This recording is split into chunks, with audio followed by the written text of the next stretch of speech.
My name is Diana Otero. I'm the Product Engagement Manager at Bloomerang.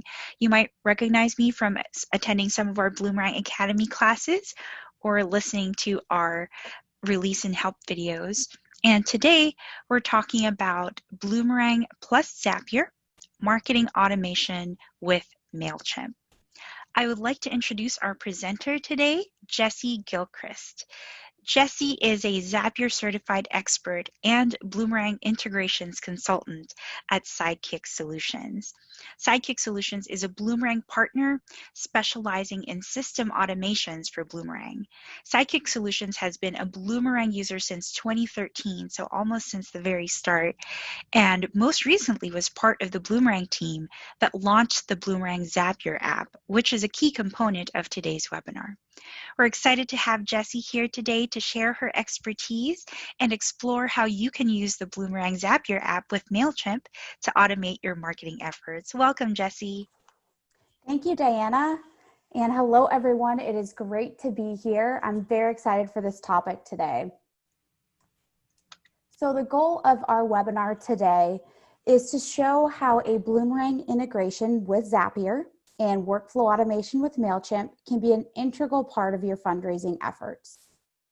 Our webinar today, we're going to cover a few things. We're going to start by highlighting the benefits of Bloomerang's native Mailchimp integration. Then we're going to talk about Bloomerang and Zapier, how they work together, and why Zapier integrations are a key feature not only of your Bloomerang system, but also your fundraising strategy. And then actually the bulk of our discussion today is going to explore and demonstrate how you can use the Bloomerang Zapier app to segment donors in Mailchimp using tagging, and then to automate emails in Mailchimp using what are called custom events. So we have demonstrations throughout the webinar to show you how to set up these automations for your organization. And as Diana mentioned, feel free to submit any questions during the presentation. We'll take a couple breaks to answer questions along the way, and then we'll open up for more questions at the end. So to kick us off, we actually want to start with a poll to see how many of you are currently using Bloomerang's native integration with Mailchimp. So we're really just trying to get a sense of how familiar you are with the pre-built integration that Bloomerang already has with Mailchimp.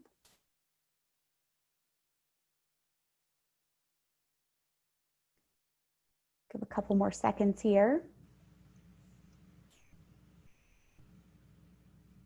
Thanks, Jessie. We have a couple of responses coming in.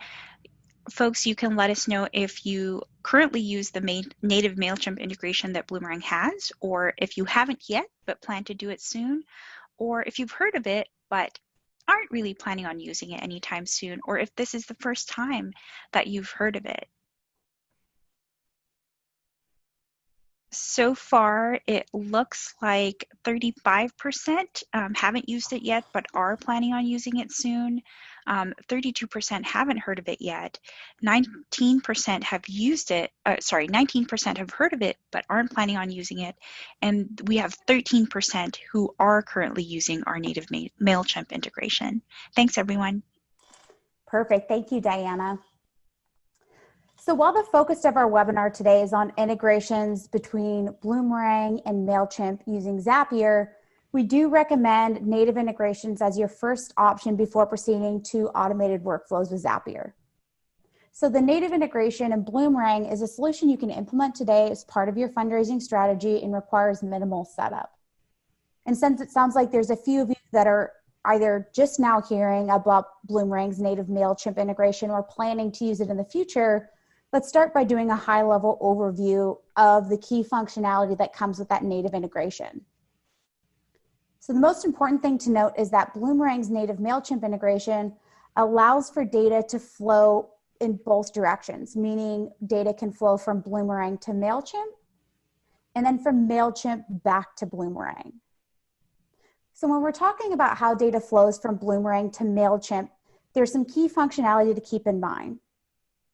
So first is that you will actually build templates of constituents in Bloomerang and push them to your desired audience in Mailchimp. And the reason why the native integration is set up this way is because all of your fundraising data lives in Bloomerang. and can be used to segment your constituents before pushing them to Mailchimp that allows you to do really targeted email campaigns based off of past giving or other custom fields or values you have set up in your system. Now, the native integration with these templates of constituents also allows you to map Bloomerang constituent data to merge fields in Mailchimp. So this includes standard fields on the constituent profile in Bloomerang, as well as custom fields you have set up, and even includes giving history information. So you can map data such as lifetime revenue, first transaction date and amount, or even latest transaction date and amount to merge fields in Mailchimp that will allow you to perform some really easy segmentation as your audience grows in Mailchimp. For each template of constituents that is pushed from Bloomerang to Mailchimp, it actually creates a unique tag in Mailchimp for that template. And so this allows you to then, when you hop over into your Mailchimp database, you can create a list for a targeted solicitation really easily by selecting the tag for that batch of constituents you've just synced to Mailchimp. And then the last piece of functionality that's really important to note is that the constituents' email interests in Bloomerang actually update and can map to your groups in Mailchimp. So you can have that kind of overlap between your email interests in Bloomerang and the groups that are set up in Mailchimp, which are similar to what most people would consider an email preference. And that is just the functionality for syncing data from Bloomerang to Mailchimp. So as I mentioned, the native integration also allows for data to flow from Mailchimp back to Bloomerang. Now, it only syncs back to Bloomerang for subscribers in your Mailchimp audience who were synced to Mailchimp as part of one of those Bloomerang templates. So for subscribers who were sent to Mailchimp through one of your Bloomerang templates, the integration will also update email interests in Bloomerang if the constituent makes changes to their group preferences in Mailchimp. It'll update their Bloomerang email interest to opted out if they unsubscribe in Mailchimp. And then one of the key features and functionality that I really want to highlight is that if you send a targeted solicitation in Mailchimp based off of or built from one of those Bloomerang templates, it will actually create an interaction on the constituent's timeline in Bloomerang. And so that interaction that it's going to create for that constituent who is part of that email not only includes, what the email was, what the content was, but also it includes open and click data for that email campaign in Mailchimp. So you can see in Bloomerang if that constituent opened the email, if they clicked on any of the links in the email. So provide you with some of those email marketing metrics right in your Bloomerang database. Now, if you'd like more information on how to set up the Bloomerang native Mailchimp integration and configure those templates, we recommend you visit the Bloomerang knowledge base and YouTube channel. Now, Diana is going to share a link to Bloomerang's intermediate class that talks about the native Mailchimp integration through the chat. So go ahead and copy that link. You can save it, view the recording later. And I really do recommend watching this recording if you are interested in setting up the native Mailchimp integration as it walks you through the whole process.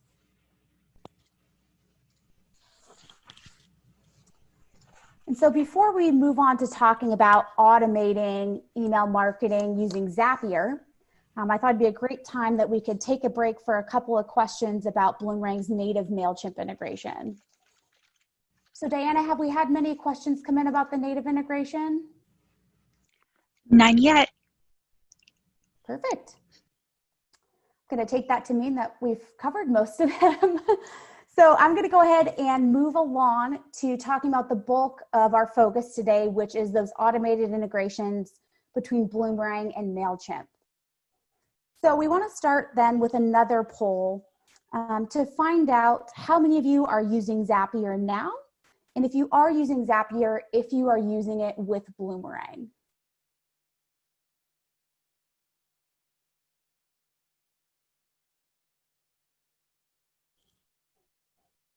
So again, we're really just hoping to see how many of you possibly are using Zapier, and if you are using Zapier, Are you using it with Bloomerang? And if this is brand new to you, that's helpful to know as well.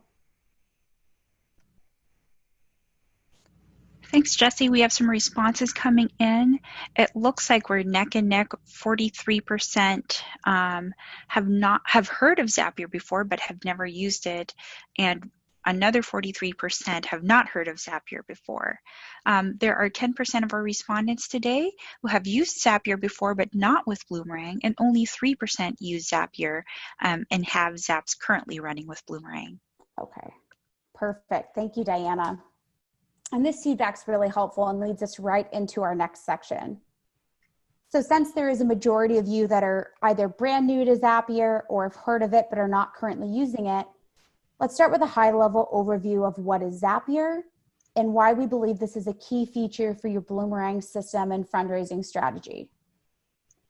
So if you're new to Zapier, you might be wondering why we're talking about Zapier when the focus of this webinar is supposed to be on Bloomerang and Mailchimp. And it really is a fair question that offers an exciting answer.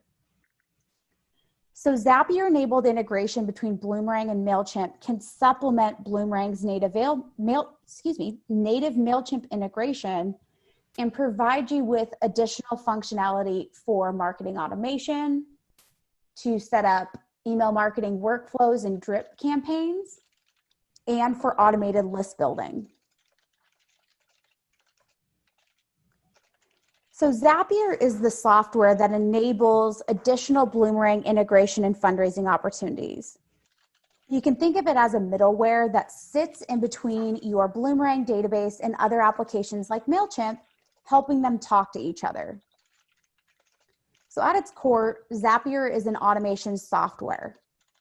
And with Zapier, you can build one integration or many, automating hundreds of tasks around your Bloomerang system with a single platform. And so if that's not enough, let's dive into the three main reasons why we get excited about Bloomerang and Zapier integrations. So first and foremost, Zapier connects to over 2,000 other applications. So any application in Zapier's directory can be connected to Bloomerang, and if it's on Zapier's list, it can be connected really easily with, any app on Zapier's list can be connected really easily with Bloomerang. And so this includes Mailchimp. So I'm actually gonna hop over real quick and show you Zapier's directory here. So if you go to zapier.com/apps, this will take you to their app list, and you can search by different categories of applications. You can also search by name. So we can look up the Bloomerang Zapier app or Mailchimp's Zapier app. So you can really look up and see if the other applications your organization is using are on the Zapier platform, which means they should be able to integrate easily with your Bloomerang system. So the second reason why we get excited about Zapier is that Zapier was designed for anyone to build integrations. You don't need to know how to code to build Zaps, and anyone can build and maintain a workflow. We're actually going to walk through some builds today so you can get a feel for what that looks like and how easy it is to set up those integrations yourself. And then last, Zapier really is designed to allow you to build custom integrations. You aren't limited to one-size-fits-all workflows, mapping, or formatting, and you can build the integration that is perfect for your organization and your workflows. So let's go ahead and dive into how you can use Zapier to automate your workflows between Bloomerang and Mailchimp. Now, the primary use case for Bloomerang's Zapier app to integrate with Mailchimp is an automated sync. And in its simplest form, an automated sync can add or update subscribers in your Mailchimp audience for newly created or updated constituents in Bloomerang. But we're actually going to take this a step further in our first use case here, and we are going to demonstrate how you could do this same automated sync, but we're going to pair it with tagging for fundraising activity. And you'll see as we go through this, but this is going to allow us to easily segment our Mailchimp audience for targeted solicitations based on past giving. So for each new transaction in Bloomerang for constituents with an email address and who are not opted out, the workflow is going to add or update the subscriber in Mailchimp before adding the subscriber to the tag for the campaign on the transaction. So we're going to be tagging subscribers in Mailchimp based off of the campaign that's assigned to recent donations.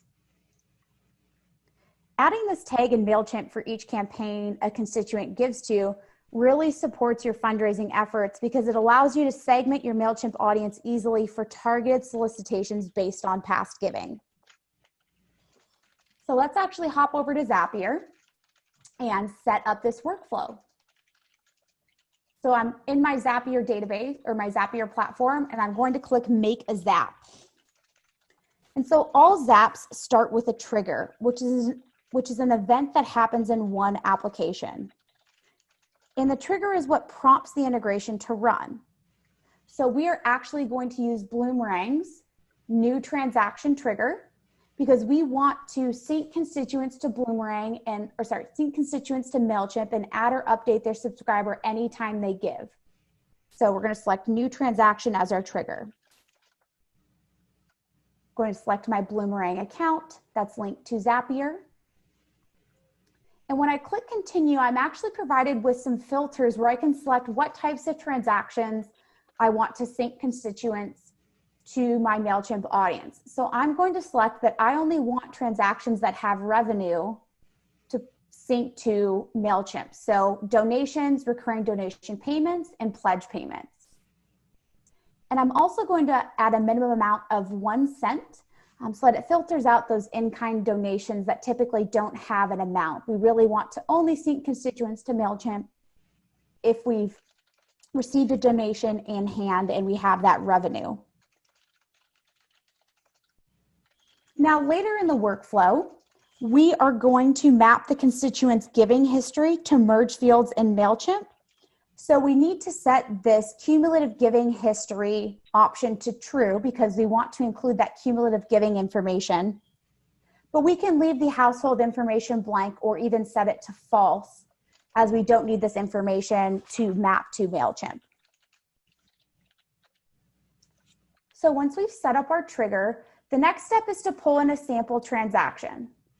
So based off of the filters that we've set up, if I select test trigger, it's going to pull in recent donations in my Bloomerang database that meet this criteria. So it's either a donation, a recurring donation payment, or a pledge payment. And you can see that we've got a few options here. I'm going to go with this first one, but one thing you do want to make sure is since we are going to be tagging based on the campaign on the transaction, we want to make sure that the donation we're selecting as our sample for our trigger actually has a campaign value. So you can see all the details for that transaction, but we want to make sure a campaign was assigned because we'll need this later for a mapping step. So once we have set up our trigger that we are going to trigger on a new transaction in Bloomerang, the next step is to add a filter because we only want to sync constituents to Mailchimp if not only they have a primary email address, but also their email interest is not set to opted out. So the filter serves with your standard kind of logic statements. So the first thing we're going to do is we're going to pull in from our new transaction in Bloomerang, our sample transaction, we're going to pull in the primary email. And we're going to set our logic, which is the center field, to say it exists. So our first thing is that we're only going to continue if the primary email exists. So if there's no primary email, the workflow will stop and it won't sync anything to Mailchimp. Now we're also going to use some and logic here because in addition to the primary email existing, we also want to make sure that our constituent email interest type, which is either, you can see right here that, oops, let me pull that back up again. It's set to all, and so the options are all custom or opted out. So we want to make sure that the email interest does not match opted out. And opted out, when it comes through with the transaction payload in that trigger, is actually one word, so there's no spacing, and the O in both opted out and out are capitalized. So we want to set that so that, again, we're only continuing if the primary email exists and the constituent has not opted out of email. So I'm going to go ahead and click continue. And so the next thing that we will do is we will actually add our first real action step, which is that we are going to add or update a subscriber in Mailchimp. So I'm going to select Mailchimp as my application. And for my action event, I'm going to select that we are going to add or update the subscriber. Going to select my Mailchimp account. This is our SIDEKICK Solutions sandbox. And when I click continue, you'll see that the fields pop up so that we can customize the subscriber. So first I'm going to select my audience. And then I'm going to map the subscriber email, which again is going to be that primary email from the constituent in that new transaction trigger.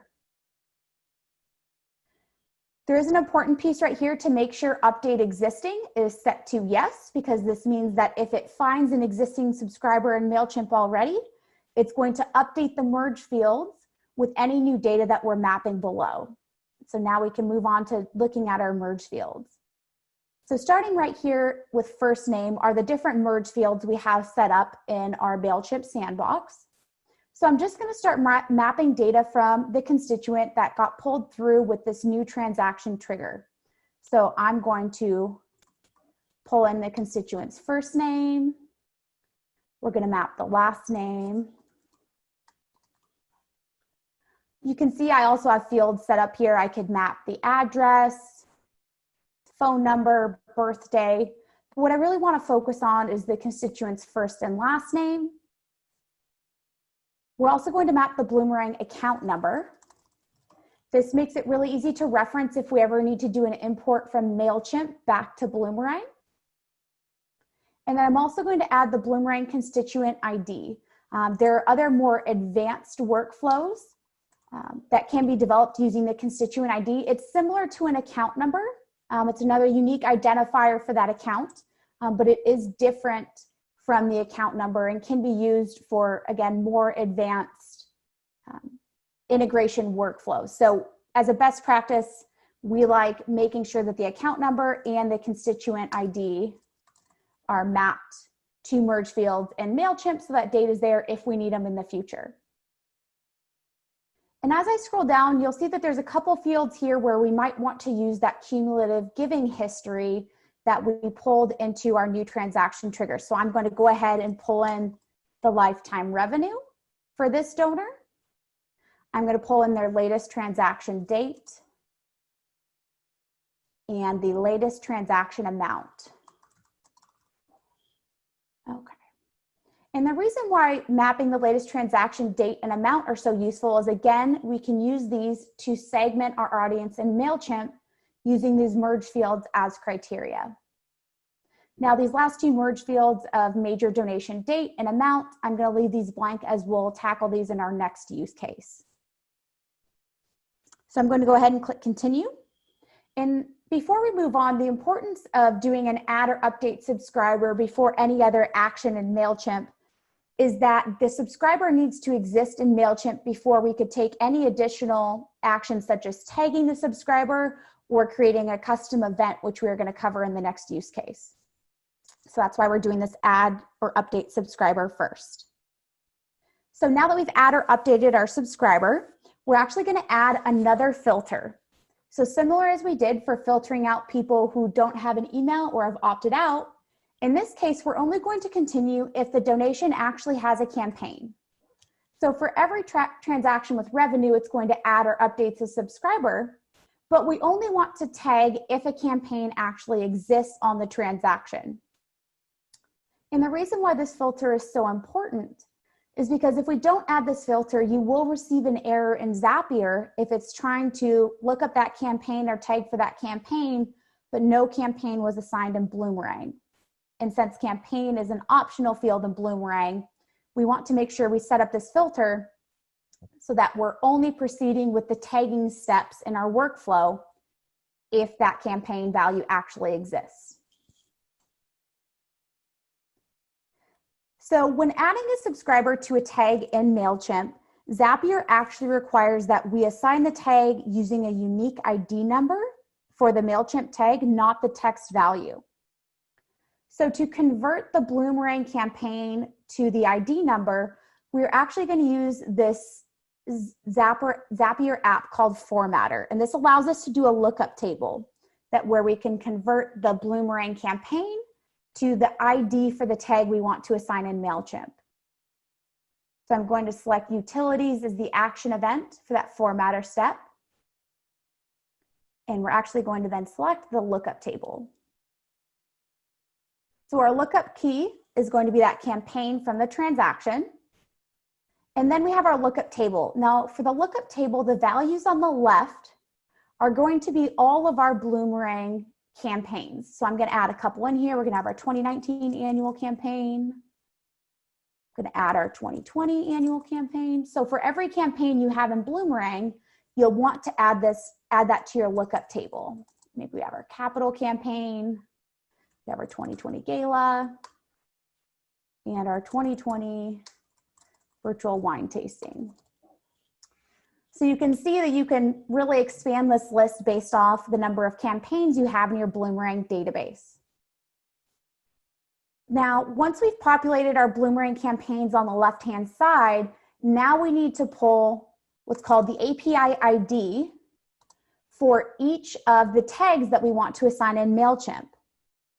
And so in order to pull this unique ID number for each tag, we actually need to go ahead and add the Mailchimp step where we will assign the tag, because that's where we will identify the ID number. So we'll add this step to add a subscriber to a tag. Select our Mailchimp account,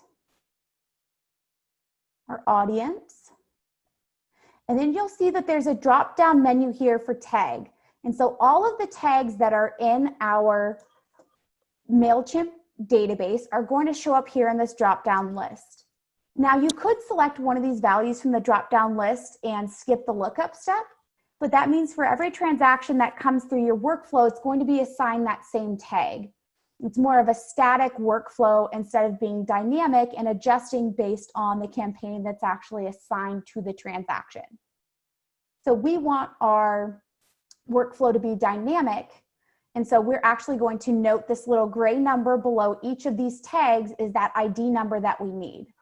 So for example, annual campaign is 682940. So for campaigns in Bloomerang that we want to assign the annual campaign tag in Mailchimp, we'll use that ID. Or for the capital campaign, we'll do 684372. So once you note these ID numbers for your different tags, we will go back to our lookup table and add those ID numbers in. So for each Bloomerang campaign, you can only assign one tag in Mailchimp.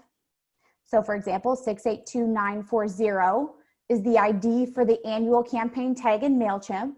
So we can only assign one tag, but the same tag could be assigned to multiple campaign values. So for example, while we might have a 2019 annual campaign and a 2020 annual campaign in Mailchimp, in Bloomerang, we can assign the same single annual campaign tag in Mailchimp that's a bit more generic. So we have the same ID mapped for both of those. And then we would just continue down our list to assign the appropriate IDs for the different campaigns in our list and the tag that we would want to assign in Mailchimp. So I'm not going to complete this whole list, but you can get the sense that your Bloomerang campaign values are on the left, and this is the text value. And then on the right is that unique ID number for each of those tags in Mailchimp. So I'm actually going ahead, and once you've built your lookup table, you actually need to test your step. It's going to make me 1 second here. Okay, so on our lookup table, we need to test our steps. So we'll click Test and Review, because that generates an output, or essentially an output field that then we can map when we're adding the subscriber to a tag. So once we've tested that lookup table, in the tag field, instead of selecting from that drop-down menu where it's going to assign, again, a single value, we can select Custom. And then in our lookup table step, which is this step 5, we can select the output. And so whichever campaign it looks up in our table, it's going to pull that ID number and spit that out as our input. And so when we're mapping it to this field, it's going to create that dynamic workflow where the correct tag is going to be assigned in Mailchimp based on the campaign and Bloomerang. And then the last step is just, again, to map the primary email address from the constituent into this email address field. Now, I already have one of these set up and is live, but all you would do would be click continue and you'd toggle your integration to on. But let's actually hop over to Bloomerang, and we are going to open one of my constituent accounts in Bloomerang, and we are going to submit a new donation. So for Jessie Gilchrist, I'm going to go ahead and submit a new donation. We're going to say this is a $100 donation to our unrestricted fund. It's part of our 2020 annual campaign. So this is going to convert our 2020 annual campaign to the annual campaign tag in Mailchimp. I'm going to select my appeal if one applies, select my method. And when I save this donation, so the most recent donation date should be today, July 28th, and the amount should be $100. And if I hop over to my Mailchimp audience and refresh it,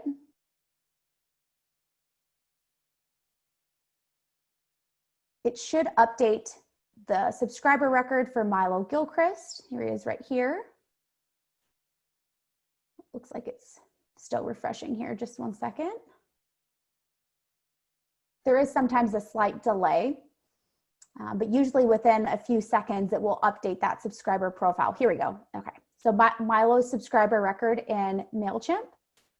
And again, we can scroll over. We can see his Bloomerang account number and constituent ID that we've mapped. We can see his lifetime revenue, latest transaction date, latest transaction amount. Again, we're going to touch on these two additional merge fields for major donation data here in a moment. And then you can see that he does have a tag for that annual campaign. So pretty useful way to get all of that data over here into Mailchimp. And so adding tags and updating merge fields in Mailchimp are one of the easiest ways to create segments for targeted email campaigns. So let's actually set up a new segment in Mailchimp using those campaign tags that we've set up. So for Manage Contacts, I'm actually going to click Segments. And then we're going to go ahead and create a segment. And so we can set up criteria for our segment similar to how you would build a report in Bloomerang. So we are actually going to set up a segment that's going to capture any subscribers who have given to one of our event-related campaigns. So we have the option of using any or all criteria logic. So we're going to set it to any. And we're going to select tag as our value and say that the contact is tagged for our annual breakfast celebration or is tagged for our gala, or is tagged for our virtual wine tasting. So I'm going to be pulling in subscribers that have a tag for any of these different campaign values or different giving focuses. And so when I preview my subscriber list here, now again, this is a sandbox, so it's a small list of subscribers, but you can see that we are pulling in this subscriber who's given to the gala and the virtual wine tasting, and then the second subscriber who's given to the gala and the annual celebration breakfast.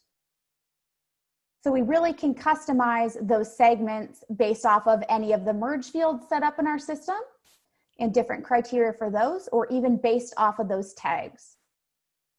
And so we would just click Save Segment and call this our event list, or let's call it event donors. And so now we have this segment. Makes it very easy to then send target solicitations in Mailchimp. So before we move on to our next use case, I'd like to take a quick break for questions. Diana, do we have any questions that have come up through this section? Yeah, we have one question here. Is it possible to be using both the native integration and Connect Bloomerang with Mailchimp through Zapier? Great question. And the answer is yes. You can use both the native integration and Bloomerang integrations using Zapier for all of your email marketing needs. The Bloomerang native integration has great functionality. If you're new to automations, it's a great place to get started. If you're looking for that automated sync and possibly some additional tagging functionalities, or even the next use case we're going to show, which is using custom events in Mailchimp, then Zapier is a great add-on to even expand the functionality that you can have between Bloomerang and Mailchimp. So yes, you can use both. You are not limited to one or the other. They can work simultaneously together to really create a well-rounded fundraising strategy and email marketing strategy between Bloomerang and Mailchimp. Wonderful, thank you. And how important is that filter step? Is it really necessary? What are the benefits of using it, and is it really necessary?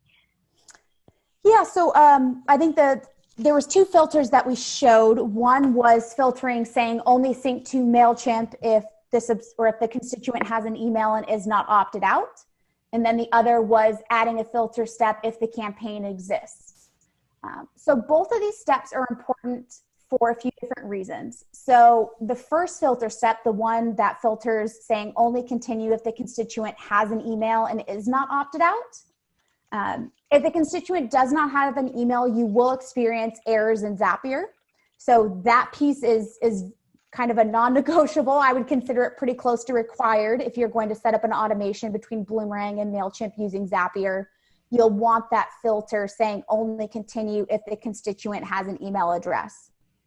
The piece in that would be optional would be to filter out anyone that has an email interest status of opted out in Bloomerang. We consider it best practice as that's, essentially a constituent who has asked not to be contacted by your organization via email. But if that's something that maybe was used historically by your organization, but you're not sure how valid it is, you could take that piece of criteria out and just keep that filter saying only continue if the constituent has an email address. Now, when it comes to the second filter, filtering and only continuing if the campaign exists, that's another one that I would consider required if you are wanting to tag for the campaign on the donation.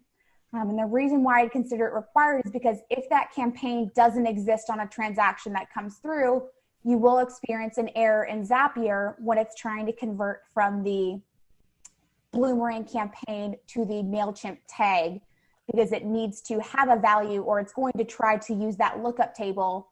And if there's no campaign value on that transaction, you will get an error message in Zapier.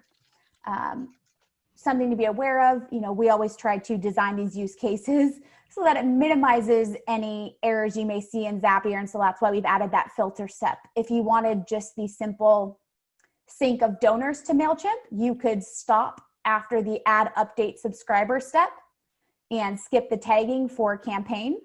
And so you wouldn't need that campaign step or the adding the subscriber to a tag or even the lookup. You could essentially just trigger on a new transaction in Bloomerang, add a filter to only continue if the constituent has an email address, and then add or update subscribers from that. So there's a lot of options, but based on your workflow, those filters often are a required piece in order to ensure that you're not getting repetitive errors in Zapier. Wonderful. And for this example, we used campaigns, but you can use the same workflow for other transaction characteristics, right? Like funds or appeal. Yes. Yeah, absolutely. You could use fund, you could use appeal, you could use a custom field that you're putting on transactions. It's really customizable. We use campaign again in this use case, but you can customize that to what would work best for your organization. Wonderful. Thanks, Jessie. Perfect. Okay. So the use cases for segmentation in Mailchimp are nearly endless, but Mailchimp's ability to support fundraising efforts doesn't stop there.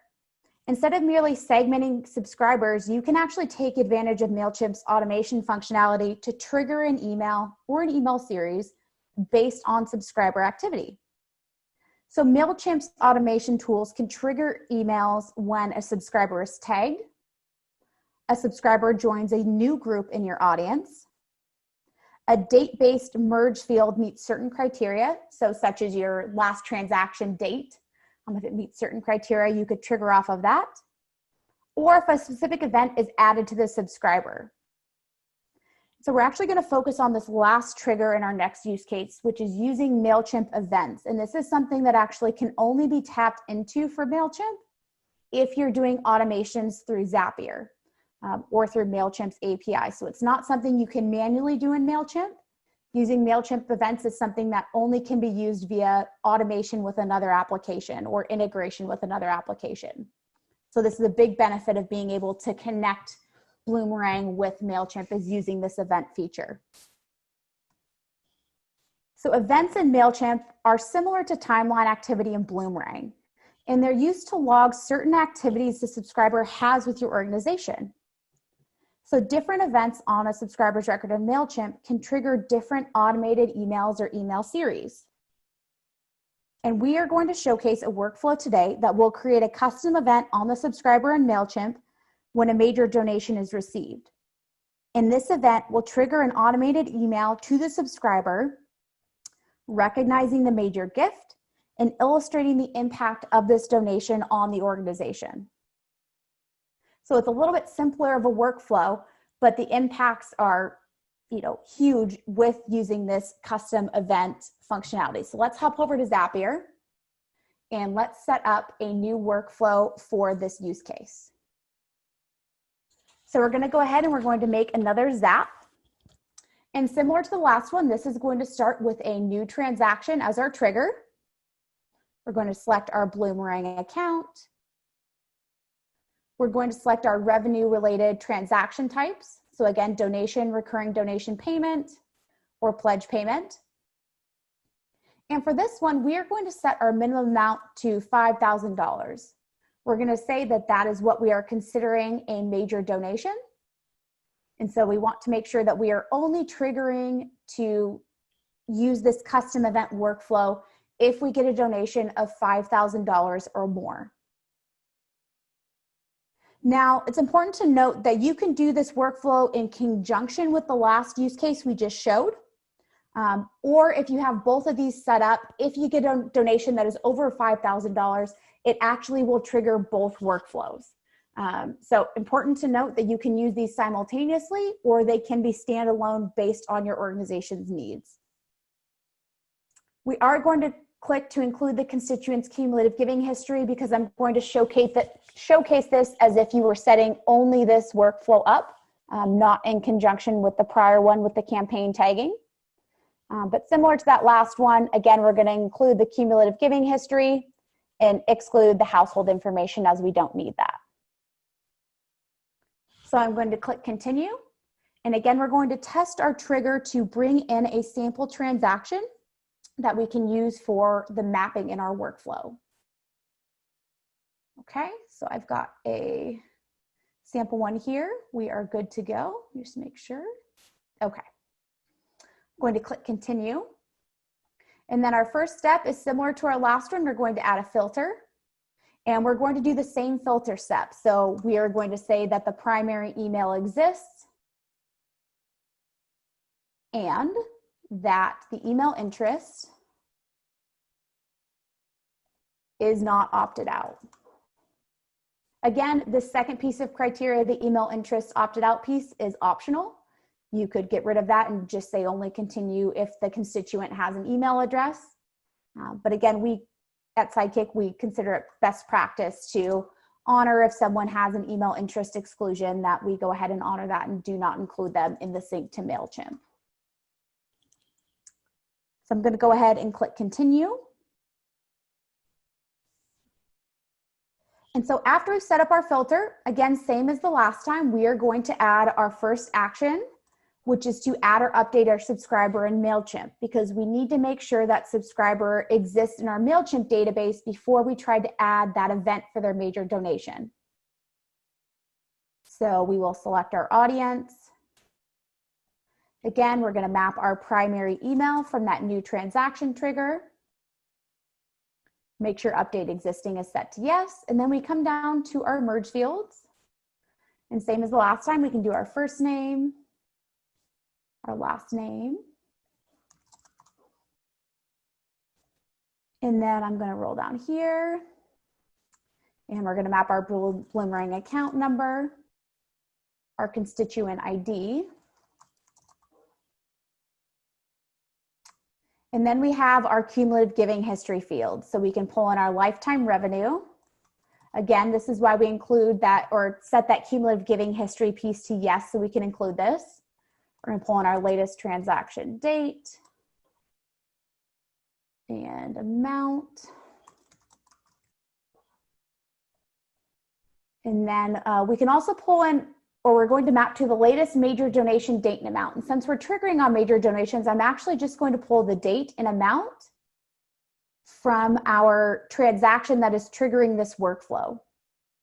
Because this is a helpful way that instead of only being able to segment on the last transaction date and amount from Bloomerang, which may or may not be a major donation, we can also set up separate merge fields to do the same type of segmentation, but for major donors only. So I'm going to go ahead and click continue. So then what we're going to do is after we have our add or update subscriber right here, we're going to add another step in Mailchimp. And so this one is to actually add a custom event in Mailchimp. So I'm going to select my action, which is to create a custom event. Select my Mailchimp account again.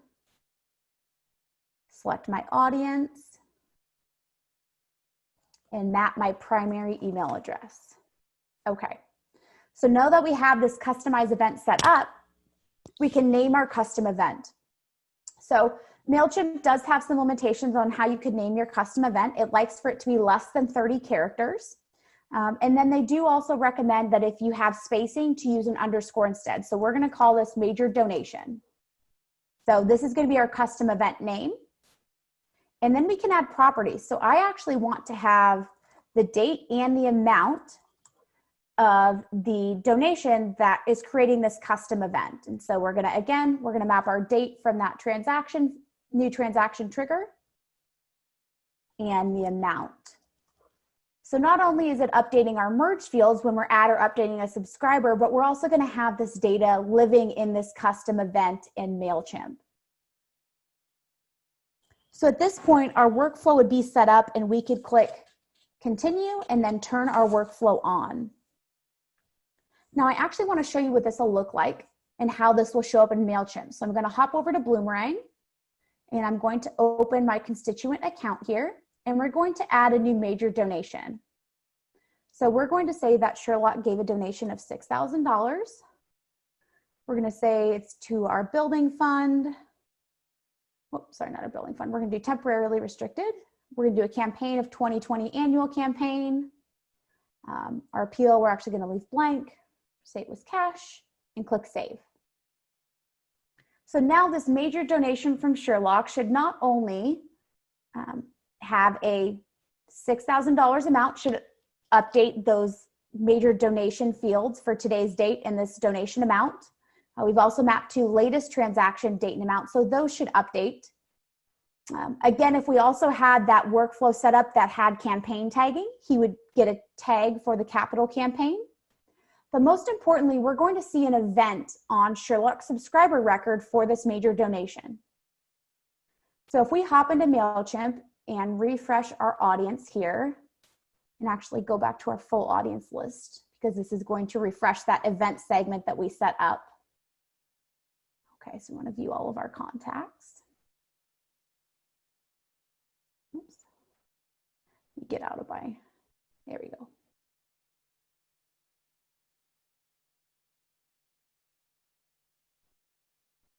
Okay, so we have Sherlock right here. I'm actually going to click into his subscriber record to show you this event. So on the right over here under profile information, this is where we see his lifetime revenue, last transaction date and amount, latest major donation. And then we can also see the event right here. So this activity feed is where this custom event we set up gets added. So you can see it's going to operate very similarly to a timeline in Bloomerang, where you could have different types of events populating this activity feed. And those different events could trigger different emails in Mailchimp. So we could create a segment for subscribers with a major donation event. So similar as we did for our event segment, we also have the ability to create a segment. So let's say we're going to add a segment triggering off of that event. So that's more of a static list where then we can choose to send an email. And this actually falls under I'm going to highlight this because I think it's a little bit hidden. But if you scroll down to this app engagement behavior, this is actually where they hide the custom event functionality in Mailchimp. So you would select app engagement, and then you could select your event type. Again, this is a sandbox, so we have two similar event types. But you would select the event type and say that it has occurred, has not occurred, or the date range within it should have occurred. So you can create segments in lots of different ways using that event. But again, a segment is more of a static list where you have to go in and manually select to send an email campaign. Now, I want to show you how you could set up an automation with Mailchimp using that event as your trigger. So up here at the top, you'll see that Mailchimp has a section for automations and customer journey. Now, this used to be called automated emails. They've recently renamed it over the weekend to customer journey. But if we click create and go to classic automations, we can select the API and the event API as our trigger. And so we're going to call this our major donor acknowledgement and impact statement. So we're going to call this automated email that we'd be sending out. Now this is going to take us to the kind of the campaign design screen where we get to design our automated email for Mailchimp. So the most important piece is this trigger right here. We want to edit our trigger and say that, let's say we want to wait 3 days after the event occurs, and then we need to enter the event name. So the same way as we set it up to name the event, we want to type that the exact same way right here. So major donation with our underscore. We're going to update our trigger. Now we can schedule these to send in batch, as soon as possible when it meets that criteria, only at certain hours, only at certain times of the day or certain days of the week. So a lot of customization there. And you also could add different segments or tagging. So you could add additional criteria to only, maybe you have different acknowledgements you'd want to send for a capital campaign major donor versus an annual campaign major donor. So you can add additional criteria for what's going to trigger along with the instance of that event occurring to receive this automated email or email series. So once you've actually customized how and when your email is going to be automated to send, you'd click design email and follow through Mailchimp's prompts to design the email and customize the look and feel of that. We're not going to go through that on this call today, but you customize things like the name of your email, subject, who it's coming from, all the way down to the design and the content. So I'll show you real quickly just what that looks like. So you can select one of their templates. Let's just take a blank one. Oops. And then you can see you have all of these full customization suite of what you want that to look like. And then you can save and continue and launch your automation. So the design piece, again, we're not going to walk through all of that today. The primary piece for triggering on your automated email and on that event is going to be this trigger step, where when you edit that, you select how many days if you want a delay, and then enter that event name. Now, you might be curious about other events or other instances where you may want to send an event or create an event in Mailchimp. So some examples may be when someone makes a first donation to your organization. So their first donation, you want to create an event in Mailchimp and kick off a welcome series. Perhaps they donated to a specific campaign. They were assigned to a specific primary solicitor. Maybe they registered or attended a class or an event you're hosting, or maybe even they volunteered at your organization. So these are just, again, these examples are just the tip of the iceberg. We really encourage you to think about events specific to your organization where an automated email or email series would not only strengthen your fundraising efforts, but save you time and effort. Now, to wrap up today's presentation, I'll leave you with a few thoughts on the power of Bloomerang integrations with Mailchimp. Now, we truly believe that Bloomerang is your central system for donor and fundraising activity. Whether you choose to pursue the native Mailchimp integration, automation using Zapier, or both, it's always important to start from the lens that Bloomerang is the core of your donor management and fundraising technology. Integrations support and supplement your Bloomerang database. They don't replace it. And as we mentioned earlier, we do recommend native integrations as your first option before proceeding to automated workflows with Zapier. It's always best to look to Zapier for advanced workflows and additional automation opportunities, but the pre-built functionality in the native Mailchimp integration can help you get started today with minimal setup and minimal design needed. By harnessing the power of Bloomerang's native Mailchimp integration and automation with Zapier, you can segment your subscribers with ease, create targeted campaigns to support your cultivation efforts, and save time by tapping into Mailchimp's automation features. And so the next step is really getting started. First, link your Mailchimp account to Bloomerang today and begin creating templates for targeted email campaigns using the native integration. Then consider whether automation using Zapier is right for you. You can sign up for a Zapier account to automate your Mailchimp integration. It's free with a trial and free up to certain limits, and nonprofits do get a discount. Then connect your Bloomerang database and Mailchimp account to Zapier and set up simple zaps to build your comfort and confidence in your workflow. Turn your zaps on, monitor them, watch as your tasks queue in your task history, resolve any errors, and high-five yourself for successes. The road to automation, there's a learning curve, but you are not alone. We're here to help. As I mentioned, or as Diana mentioned at the start, my name is Jessie Gilchrist. My email is here and my door is always open. We're pretty excited about the possibilities that are nearly endless with linking Bloomerang and Mailchimp through Zapier, as well as the native Mailchimp integration in Bloomerang.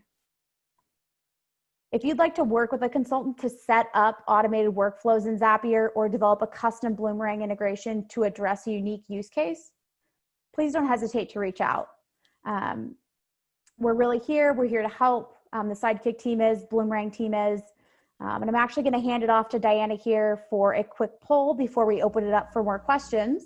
But please keep in mind that this isn't something where you have to do this on your own. You do have support if you would like consulting support.